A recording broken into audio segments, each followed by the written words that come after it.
আসসালামু আলাইকুম দর্শক, আজকে আপনাদেরকে দেখাবো কিভাবে জাপানি কোহকো মাছকে সফলভাবে ব্রিড করানো যায় ইনশাআল্লাহ।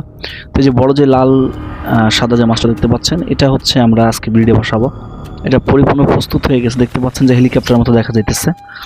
তো আমরা কি করলাম, মাছগুলো আলাদা করলাম, করে এই দেখেন আমাদের ট্যাঙ্ক, আমরা ট্যাঙ্কগুলোকে পানি দিয়ে আগে থেকে রেখে দিছি, একদিন রেখে দিছি এভাবে, তাতে করে পানিটাতে অক্সিজেন তৈরি হয়।